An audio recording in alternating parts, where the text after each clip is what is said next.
മലയാള സിനിമയുടെ ഗതിമാറ്റിയ സംവിധായകരിൽ ഒരാളാണ് ദിലീഷ് പോത്തൻ. നടനായി കയ്യടി നേടുന്നത് പോലെ തന്നെ സംവിധായകന്റെ കുപ്പായം അണിഞ്ഞപ്പോഴൊക്കെ ദിലീഷ് ഞെട്ടിച്ചിട്ടുണ്ട്. മഹേഷിന്റെ പ്രതികാരം, തൊണ്ടിമുതലും ദൃക്സാക്ഷിയും, ജോജി എന്നീ 3 ചിത്രങ്ങളും ഐക്കോണിക് ആയിരുന്നു. സംവിധാനത്തിലേക്കുള്ള ദിലീഷിന്റെ തിരിച്ചുവരവിനായി കാത്തിരിക്കുകയാണ് ആരാധകർ. നീണ്ട ഒരു ഇടവേളയ്ക്ക് ശേഷം ദിലീഷ് പോത്തൻ ഒരുക്കുന്ന ചിത്രത്തിൽ മോഹൻലാൽ ആയിരിക്കും നായകനെന്ന് റിപ്പോർട്ടുകളുണ്ടായിരുന്നു.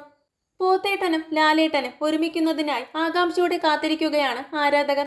ഇതിനിടെ ചിത്രത്തെക്കുറിച്ചുള്ള കൂടുതൽ അപ്ഡേറ്റുകളും പുറത്തുവരികയാണ്. പുതിയ റിപ്പോർട്ടുകൾ പ്രകാരം ചിത്രത്തിൽ ആസിഫ് അലിയും ഒരു പ്രധാന വേഷത്തിലെത്തും. നേരത്തെ മമ്മൂട്ടിക്കൊപ്പം അഭിനയിക്കുന്ന മട്ടാഞ്ചേരി മാഫിയ പ്രഖ്യാപിച്ചിരുന്നു. പിന്നാലെയാണ് മോഹൻലാലിനൊപ്പവും ആസിഫ് അലി അഭിനയിക്കുന്നതായുള്ള റിപ്പോർട്ടുകൾ പുറത്തുവരുന്നത്. ഹൊറർ ചിത്രമായിരിക്കും ഇതെന്നും 2027-ലായിരിക്കും ചിത്രീകരണം ആരംഭിക്കുകയെന്നും റിപ്പോർട്ടുകളുണ്ട്. അതേസമയം തരുൺ മൂർത്തി ഒരുക്കുന്ന L366-ന്റെ ഷൂട്ടിംഗ് തിരക്കിലാണ് മോഹൻലാൽ നിലവിൽ. തുടരുമിന് ശേഷം മോഹൻലാലും തരുണും ഒരുക്കുന്ന ചിത്രത്തിൽ മോഹൻലാൽ എത്തുന്നത് പോലീസ് വേഷത്തിലാണ്.